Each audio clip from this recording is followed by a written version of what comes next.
Control of credit सबसे ज़्यादा important topic है, कंट्रोल ऑफ क्रेडिट। इसके ऊपर पूरा चैप्टर पढ़ेंगे हम लोग आगे जा करके, ठीक है। क्रेडिट को कंट्रोल करता है, क्रेडिट मतलब लोन, लोन को कंट्रोल करता है। लोन किसको कब देना है, किसको नहीं देना है, कब देना है। कई बार लोन की राशनिंग भी की जाती है। राशनिंग करना, जैसे मैंने कहा कि भाई लोन को जो है आप सिर्फ और सिर्फ इंडस्ट्रियलिस्ट को दो, तो सिर्फ इंडस्ट्रियल वाले जो हैं उनको ही दिया जा रहा लोन। या फिर कह दिया कि नहीं सिर्फ लोन सिर्फ एग्रीकल्चर वालों को दो, किसी को नहीं देना। या फिर ये कह दिया कि भाई लोन दो ही मत, बंद कर दो लोन देना भी, क्योंकि मार्केट में बहुत ज़्यादा लिक्विडिटी हो गई है, ठीक है। तो लोन जो अगर मार्केट में जाएगा तो दिक्कतें ज़्यादा होंगी, इससे अच्छा लोन दो ही मत अभी, ठीक है। तो जिस तरीके से पूरा का पूरा कंट्रोल करता है आरबीआई जो है, पूरे देश में जितनी भी करेंसी है या जितना भी क्रेडिट कंट्रोल वो है, लोन है या फिर पैसा है, उसको पूरी के तरीके से जो है आरबीआई कंट्रोल करके रखता है। मैं आपको एक इम्पैक्ट बताता हूँ कि किस तरीके से ये कंट्रोल करता है, ठीक है। स्टोरी के तौर पे समझाऊँ, बहुत अच्छे से समझ में आएगा, ठीक है, कि आरबीआई का रोल क्या करता है, ये क्या रोल प्ले करता है आरबीआई। देखो जी, क्या होता है ना कि एक बैंक रेट है, अभी आगे चल के एक पॉइंट ही आएगा, ठीक है, ठीक है। बैंक रेट, जो कमर्शियल बैंक जो होते हैं वो लोन लेते हैं ना आरबीआई से, तो उस पर जो इंटरेस्ट चार्ज करता है वो बैंक रेट कहलाता है। मार्केट में अगर मान के चलिए, मार्केट में अगर लोन आगे ज़्यादा दे दिया गया, आरबीआई ने कह दिया कि ठीक है लोन रिलीज करो आप, ठीक है, लोन जो है मार्केट में अगर ज़्यादा दे दिया तो क्या करेगा वो लोग, आरबीआई जो है वो बैंकों को लोन देगा। बैंक क्या करेंगे, लोन को लेकर के कहाँ देंगे, पब्लिक को देंगे, पब्लिक के जेब में पैसा आ जाएगा। और आपको पता है कि पूरा 100% पब्लिक तो लोन नहीं ले रही है, मान के चलो 10%, 15%, 20% लोग लोन ले रहे हैं। उनकी परचेजिंग पावर हो जाएगी अप।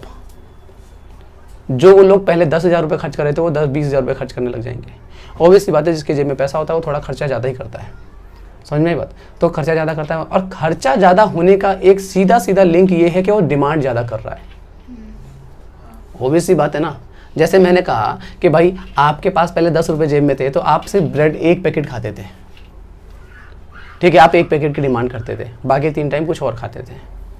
आपके जेब में अब 100 रुपये आ गए, तो आप तीनों टाइम ब्रेड खा रहे हो, तो तीनों टाइम ब्रेड खा रहे हो तो 2 टाइम का आपने डिमांड ज़्यादा कर दिया ना ब्रेड का। मतलब कहने का एक तरीके से खर्चा बढ़ना का मतलब कि डिमांड ही तो बढ़ रही है एक तरीके से, समझ में आई बात। और जब आपने डिमांड बढ़ा दी तो सप्लाई तो है नहीं उतनी, जब सप्लाई नहीं है तो मार्केट में महंगाई हो जाएगी। मतलब कहने का है कि ये महंगाई बढ़ने की जड़ क्या है, वो वहाँ से स्टार्ट हुई थी।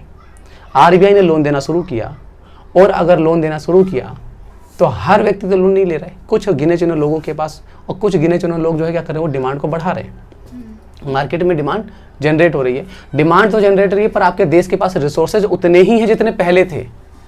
खेत तो उतने ही हैं, ब्रेड तो उतने ही बन रहा है, फैक्ट्रियाँ तो उतनी ही है, ठीक है। तो पर कंजम्पशन बढ़ा दिया, और जब कंजम्पशन बढ़ा दिया तो क्या हुआ, डिमांड बढ़ गई, सप्लाई घट गई, और सप्लाई के घटने की वजह से क्या हुआ कि आपका जो है वस्तुएं महंगी होने लग जाएंगी। अब महंगी होने लग जाएंगी वस्तुएं, तो देखो जो लोग लोन लेके जिनकी परचेजिंग पावर बढ़ी हुई है वो आसानी से परचेज कर पाएंगे। इन कंपैरिजन जिनके पास परचेजिंग पावर ज़्यादा नहीं है वो तो नहीं परचेज कर पाएंगे, ठीक है। तो अमीर आदमी जो है, जो हाई क्लास था, वो कभी जीवन में ये नहीं कहेगा कि महंगाई बढ़ गई है। तुमने सुना है अंबानी कह रहा है कि भाई कॉफ़ी के रेट बढ़ गए, सिलेंडर के रेट बढ़ गए, पेट्रोल के रेट बढ़ गए, बोल रहा है वो नहीं बोलता। क्यों नहीं बोलता वो? क्योंकि उसके पास परचेजिंग पावर बहुत ज़्यादा हाई है। जिसके पास परचेजिंग पावर कम होगी उसको नुकसान है, वो परचेज नहीं कर पाएगा, उसके बजट से बाहर चली जाएगी वो चीज़ें। बजट से बाहर जाने का मतलब क्या है कि वो महंगी हो गई वो चीज़ें, वो अफोर्ड नहीं कर पा रहा है। आई बात समझ में, ठीक है। अब इसको ठीक कैसे किया जाएगा? आरबीआई बोलेगा भाई लोन रोक दो।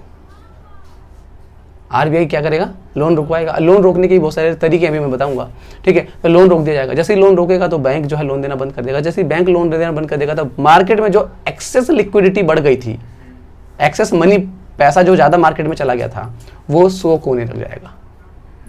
और सोक होने लग जाएगा तो वहाँ पर लोगों के पास, सबके पास परचेजिंग पावर डाउन हो जाएगी। आई बात समझ में? तो जो कि पहले बढ़ी हुई थी वो अब इन्फ्लेशन को कंट्रोल किया जा रही है। क्या किया जा रहा है? इन्फ्लेशन। इन्फ्लेशन का मतलब होता है महंगाई का बढ़ जाना, या फिर क्या कह लो कि डिमांड का बढ़ जाना। तो एग्रीगेट डिमांड का बढ़ना क्या होता है? उसको कंट्रोल करने लगा। तो एग्रीगेट डिमांड क्यों हो रही है, इंक्रीज क्यों हो रही है, डिमांड बढ़ क्यों रही है? क्योंकि पैसे ज़्यादा है, ना पैसा होगा ना डिमांड होगी। समझ में आई बात? ठीक है, चलिए। तो ये हमारा कंट्रोल ऑफ क्रेडिट हो गया कि आरबीआई किस तरीके से कंट्रोल करती है क्रेडिट को, लोन को किस तरीके से कंट्रोल करती है। अब इसके